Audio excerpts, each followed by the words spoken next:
membuat delegasi sendiri yang dinamai dengan Komite Hijaz yang diketuai oleh Kiai Haji Wahab Hasbullah. Atas desakan kalangan pesantren yang terhimpun dalam Komite Hijaz dan tantangan dari segala penjuru umat Islam di dunia, Raja Ibnu Saud mengurungkan niatnya. Hasilnya hingga saat ini di Mekah bebas melaksanakan ibadah sesuai dengan madhab mereka masing-masing. Itulah peran internasional kalangan pesantren pertama yang berhasil memperjuangkan kebebasan bermadhab dan berhasil menyelamatkan peninggalan sejarah serta peradaban yang sangat berharga. Berangkat dari Komite Hijaz dan berbagai organisasi yang bersifat embryonal dan ad hoc, maka setelah itu dirasa perlu untuk membentuk organisasi yang lebih mencakup dan lebih sistematis untuk mengantisipasi perkembangan zaman. Maka setelah berkoordinasi dengan berbagai kiai, akhirnya muncul kesepakatan untuk membentuk organisasi yang bernama Nahdlatul Ulama atau Kebangkitan Ulama pada tanggal 16 Rajab 1344 Hijriah. Organisasi ini dipimpin oleh Kiai Haji Hashim Asy'ari sebagai Rais Akbar dan Kiai Haji Fakih Mas Kumambang sebagai Wakil Rais Akbar. Pada perjalanan kepemimpinan NU ini telah terjadi perbedaan atau ikhtilaf pendapat di antara Kiai Hashim Asy'ari dan Kiai Fakih tentang hukum kentongan sebagai pertanda masuknya waktu sholat. Meskipun perbedaan itu menurut Syekh Maimun Zubair dalam mukadimah kitab An-Nusus Al-Islamiyah merupakan hal lumrah yang terjadi antara keduanya, bahkan perbedaan itu terjadi sejak keduanya masih menjadi santri. Dalam sebuah kitab Ar-Risalah Al-Musambar bil Jasus fi Bayani Hukmin Naqus, menurut Kiai Haji Hashim Asy'ari, kentongan yang terbuat dari kayu atau bambu yang digunakan sebagai pertanda datangnya waktu sholat haram hukumnya. Hal ini disebabkan karena kentongan menyerupai kaum kafir saat mereka memukul kentongan sebagai ajakan untuk bersembahyang. Sebagaimana kata Ki Haji Hashim Asy'ari dalam kitabnya, wa qala inna darban naqusi tashabbaha bil kafir wastadalla qawli sallallahu alaihi wasallam man tashabbaha biqaumin fahuwa minhum, rawahu Abu Dawud an Ibnu Umar radhiyallahu anhu. Dan ia Ki Hashim berkata, sesungguhnya memukul kentongan itu menyerupai orang kafir, dan ia berpegang pada dalil sabda Nabi Muhammad sallallahu alaihi wasallam, barang siapa menyerupai suatu kaum maka ia termasuk bagian dari mereka. Selain hadis Nabi Muhammad SAW di atas, masih banyak lagi hadis yang dijadikan dalil oleh Ki Hashim mengenai keharaman kentongan tersebut, sebagaimana tersebut dalam bab 1 Al-Babul Awal fi dzikri ahadits shahihah tadullu dilalatan wadiyah anna darban naqus min syi'ari din nasara wa anna al-adana yahsulu bil i'lamu bi dukhulil waqt wa du'a'u ila al-jama'ah wa idharu syi'ari dinil Islam fasti'malun naqus ma'al adan khallata syi'ar dinil kufri bi syi'ari dinil Islam wa dhalika la yajuzu. Dalam bab 1 kata Ki Hashim menyebutkan beberapa hadis sahih yang dijadikan dalil bahwa memukul kentongan itu termasuk mensyiarkan agama Nasrani, sedangkan adzan merupakan pertanda masuknya waktu sholat, mengajak sholat berjamaah, dan menampakkan syiar Islam. Oleh karena itu, menggunakan kentongan disertai adzan merupakan bentuk pencampuran antara syiar agama kufuran dengan syiar agama Islam, dan hal tersebut hukumnya tidak boleh. Mengomentari pendapat Kiai Haji Hashim Asy'ari di atas, maka Kiai Haji Fakih Mas Kumambang menyampaikan pendapatnya dalam kitab Az-Zurru'us. La yakhfa anna qaulal ma'adin darban naqus lil i'lam bidhulil waqt min amrin nasara ma'khudun min al-hadis walakin la yuqadu minhu tahrimu naqusil muslimina aslan ila an qala wa amma qawlu wa laysa min asy-syar'i wa laysa alayhi amru fakadzalika la yuqadu minhu tahrimu naqusil muslimina aslan wa amma qawlu dharbi laysa fi amrin min asy-syar'i wa annahu bid'atun fa muslimun lakin ma kullu bid'atin muharramah fal minha wajibah wa minha mandubah. Jelas bahwa sungguhnya pendapat penulis matan tentang memukul nakus guna sebagai tanda waktu masuk waktu adalah termasuk perbuatan Nasrani, itu diambil dari hadis, tapi tidak bisa diambil kesimpulan dari hadis tersebut keharaman nakus orang muslim. Adapun pendapat beliau bukan termasuk syarat dan tidak ada sumber syarat, seperti halnya tadi sama sekali tidak bisa diambil kesimpulan tentang keharaman nakus orang muslim. Adapun hal itu tidak ada sumber dari syariat, berarti itu termasuk bid'ah, tetapi tidak semua bid'ah dilarang, bahkan ada bid'ah yang wajib dan sunnah.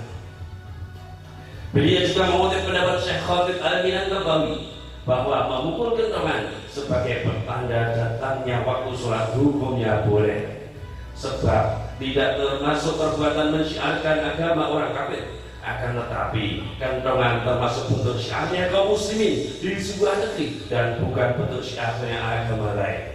Hal senada juga dikatakan oleh Ibnu Hajar Al-Haytami sebagai berikut: qala wa illam yaqsid at-tashabbuha bihim aslan wa ra'san fala syai'a fi. Ia berkata, dan apabila sama sekali dan secara prinsip tidak bermaksud menyerupai orang-orang kafir, maka tidak apa-apa. Selain itu, dalam pandangan Kiai Fakih, sesungguhnya kaum Nasrani di Jawa menggunakan kentongan dari kayu atau bambu itu terjadi baru sekitar 9 sampai 10 tahunan.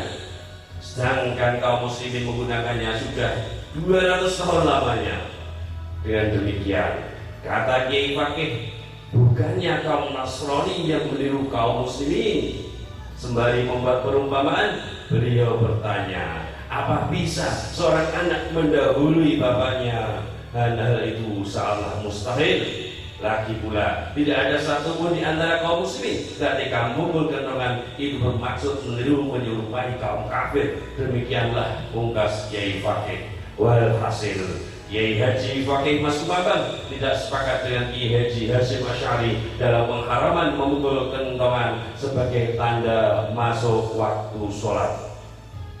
Yang menarik di sini adalah Kiai Haji Hasyim Asy'ari mengumpulkan ulama-ulama Jombang dan santri-santri senior di Tubuh Ireng guna menyampaikan perbedaan pendapatnya dengan Kiai Haji Fakih Mas Kumabang mengenai kentongan tersebut. Hal ini sebagai rasa hormat kepada Kiai Fakih Mas Kumabang. Di hadapan mereka ini, Mbah Hasyim menyatakan boleh menggunakan kedua pendapat tersebut dengan bebas. Namun ada satu syarat yang diminta oleh Mbah Hasyim Asy'ari, yakni kentongan tidak digunakan di Masjid Tebu Ireng sampai kapanpun. Dan inilah dia kisahnya. Assalamualaikum warahmatullahi wabarakatuh. Bismillahirrahmanirrahim. Assalatu wassalamu ala rasulillah wa ala alihi wa sahbihi wa man wala. Yaqulu la hawla wa la quwwata illa billah. Usikum bittaqwallahi wa ta'ah. Lakukan ini jangan kami seperti menawa pendapatku kalau mendapati meski Mas Kumabang kangenani anane hukumnya untuk kentongan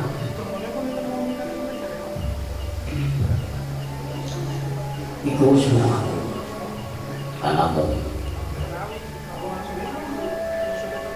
kabeh kang wis dadi pedomane ana hukum dasari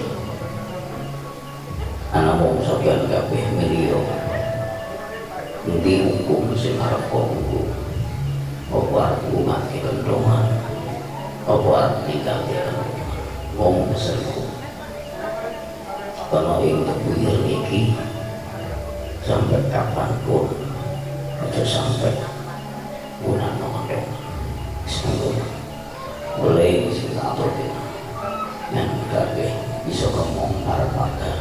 Assalamualaikum warahmatullahi wabarakatuh.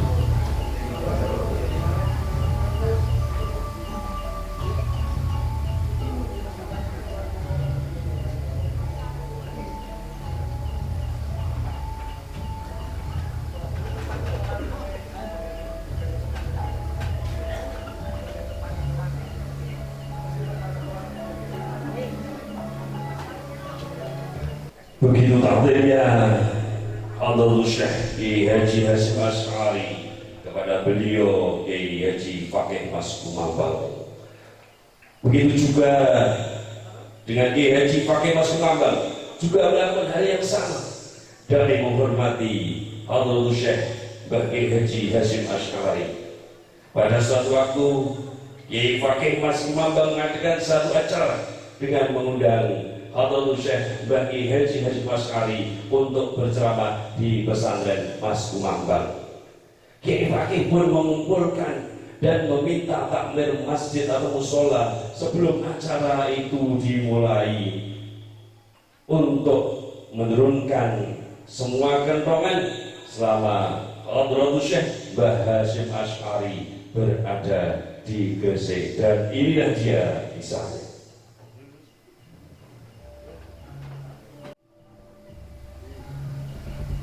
Assalamualaikum warahmatullahi wabarakatuh. Waalaikumsalam warahmatullahi wabarakatuh.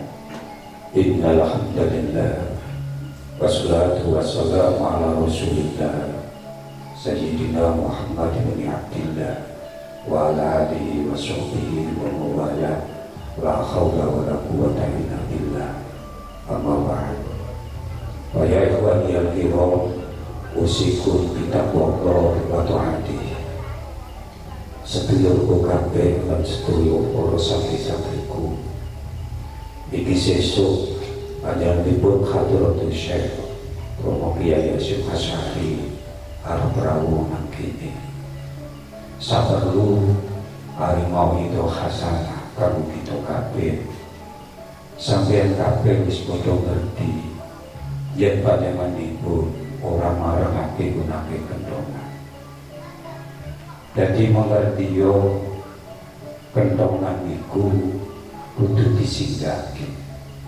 Nalika panjenenganipun Hadratus Syekh ana ing Gresik iki kabeh minangka kanggo hormati lan ngurmati pendapatipun Hadratus Syekh Romo Kiai Hasyim Asy'ari. Iku sing arep sampe nang sira kabeh. Wassalamualaikum warahmatullahi wabarakatuh.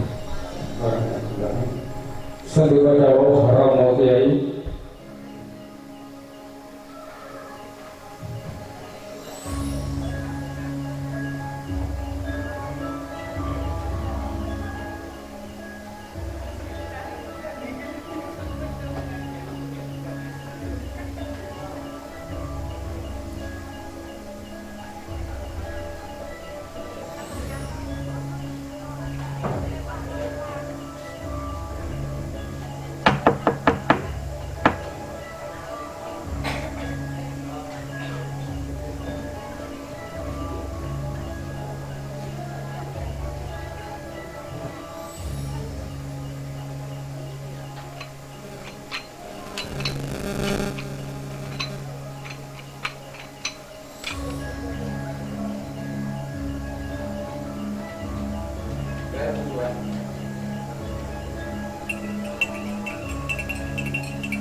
Batur dan Romo Kiai menika kentongan sampun kawula simpen wonten ing mriki insyaallah aman Romo Kiai. Ya wis ngono saya disampaikan kabeh kanggo padha sonaman karo Hadratus Syekh Romo Yusuf Asy'ari.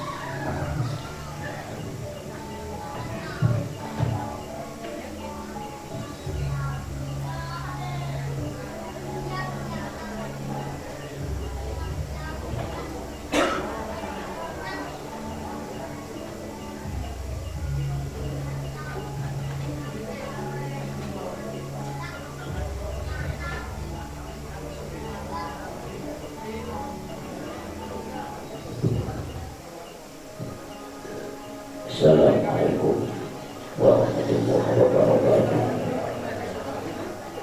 Bismillahirrahmanirrahim. Wassalatu wassalamu ala rasulillah wa ala alihi wa sahbihi wa mawala. Wa aqulu la hawla wa la quwwata illa billah. Amma ba'd. Dulurku kabeh. Mantep melu NU. Mantep melu NU, insyaallah selamat dunia dan akhir.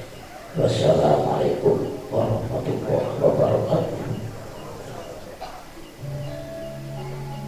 Allahu Akbar.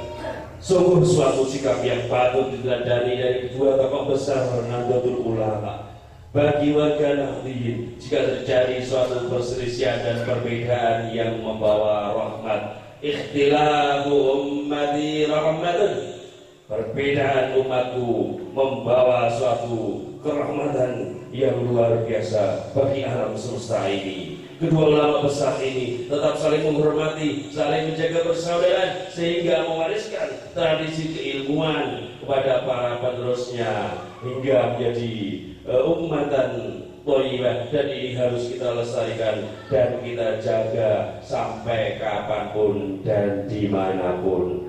Warga Nahdliyin rahimakumullah, demikianlah kisah perbedaan pendapat antara Kiai Haji Hasyim Asy'ari dengan Kiai Haji Fakih Mas Kumambang terhadap hukumnya membunyikan kentongan sebagai alat pengertian untuk tanda masuknya waktu sholat. Demikian dari kami. Wassalamualaikum warahmatullahi wabarakatuh.